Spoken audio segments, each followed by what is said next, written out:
बॉलीवुड में अब हीरोज का दबदबा खत्म होने वाला है, क्योंकि इस बार टक्कर किसी मेल हीरो की नहीं बल्कि बॉलीवुड की दो सबसे बड़ी शेरनियों की है।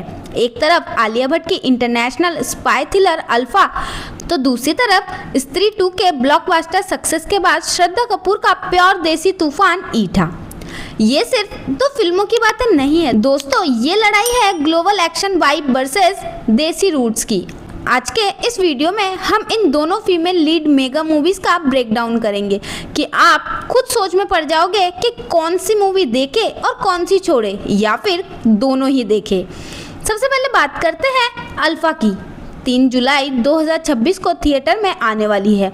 ये फिल्म कोई ऐसी वैसी एक्शन मूवी नहीं है, ये यश राज फिल्म के सबसे बड़े एसेट्स है, यानी वायरफ स्पाई यूनिवर्स की पहली प्रॉपर फीमेल लीड फिल्म। इसका मतलब समझते हैं आप? जिस यूनिवर्स में टाइगर, पठान और वॉर जैसी मेगा ब्लॉकबस्टर फिल्में हैं, अब उसकी कमान आलिया और सरवरी के हाथों में है।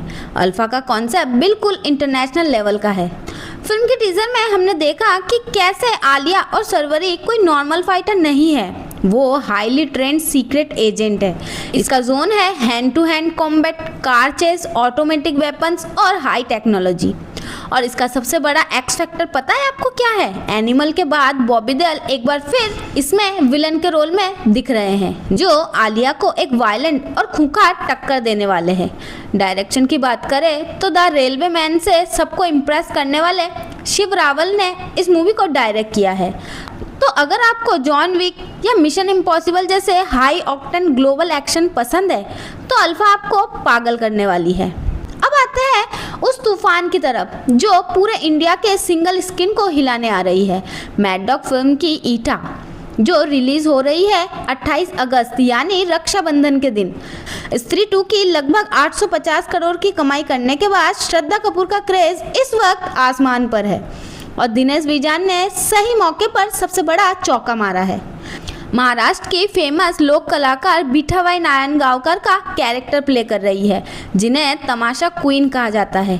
इस रोल को ऑनेस्टली प्ले करने के लिए श्रद्धा ने मराठी भाषा की बोली सीखी, बॉडी लैंग्वेज, महाराष्ट्र के ट्रेडिशनल फोक डांस की हार्ड ट्रेनिंग ली है। 9 महीने की प्रेग्नेंट और लाइव स्टेज पर परफॉर्मेंस के दौरान उन्हें तेज लेबर पेन होता है और वो तुरंत स्टेज के पीछे जाकर बच्चे को जन्म देती है। कुछ ही मिनटों बाद वापस तैयार होकर स्टेज पर नाचने आ गई, क्योंकि वो ऑडियंस को खाली हाथ नहीं लौटने देना चाहती। ये कहानी 1940 से लेकर 1990 के दौर पर दिखाई गई है कि कैसे एक महिला ने पुरुष प्रधान तमाशा थिएटर की दुनिया को अकेले राज किया और बाद में उन्हें राष्ट्रपति द्वारा मेडल भी दिया गया। अब दोनों फिल्मों को आमने सामने रखकर देखते हैं कि कौन किस पर भारी पड़ेगा। अगर ओवरऑल देखा जाए तो आलिया भट्ट की अल्फा और श्रद्धा कपूर की ईटा दोनों ही फीमेल सिनेमा के लिए बहुत बड़ी फिल्में हैं, लेकिन दोनों का फ्लेवर बिल्कुल अलग है। एक तरफ आलिया भट्ट है, जो बॉलीवुड की सबसे पावरफुल एक्ट्रेस में से एक मानी जाती है।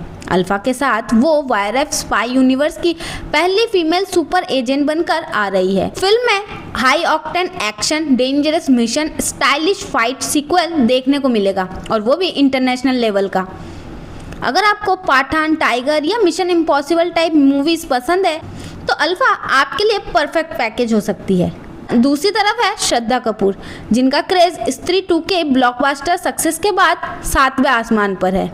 ईटा में वो महाराष्ट्र की लेजेंडरी तमाशा क्वीन बीठाबाई नारायणगावकर का रोल प्ले कर रही है। ये सिर्फ एक फिल्म नहीं बल्कि एक इंस्पायरिंग जर्नी है, जो दिखाएगी कि कैसे एक फीमेल ने मेल डोमिनेटेड इंडस्ट्री में अपनी अलग ही पहचान बनाई और पूरे देश का सम्मान जीता। इस फिल्म में इमोशन, कल्चर, स्ट्रगल और देसी रूट्स का जबरदस्त कॉम्बिनेशन देखने को मिलेगा। अब सवाल आता है कि कौन सी फिल्म देखनी चाहिए, तो जवाब सिंपल है। अगर आपको एक्शन, थ्रिल, स्पाई मिशन और हॉलीवुड स्टाइल एंटरटेनमेंट पसंद है तो अल्फा आपकी वॉच लिस्ट में होनी चाहिए। लेकिन अगर आप इमोशनल, इंस्पायरिंग और कल्चर से जुड़ी हुई पावरफुल स्टोरी देखना चाहते हो तो ईटा आपको ज़्यादा कनेक्ट कर जाएगी। सच कहूँ तो ये क्लैश जीत और हार का नहीं है, ये क्लैश है global action vibe versus pure देसी रूट्स का। एक तरफ आलिया का स्टाइलिश एक्शन अवतार है तो दूसरी तरफ श्रद्धा का दिल छू लेने वाला पावरफुल डांस परफॉर्मेंस। और इसी वजह से हो सकता है कि ऑडियंस किसी एक को चूज करने की बजाय दोनों फिल्में देखने का प्लान बना ले। तो अब आप मुझे कमेंट में बताइए कि इन दोनों फिल्मों में से आप कौन सा देखने के लिए प्लान बना रहे हैं, या फिर आप भी दोनों ही मूवी देखना चाहते हैं। आप मुझे कमेंट में ज़रूर बताइएगा। ऐसे ही वीडियो पाने के लिए चैनल को सब्सक्राइब कीजिए। तो मिलते हैं नेक्स्ट वीडियो पे, तब तक के लिए बाय बाय दोस्तों।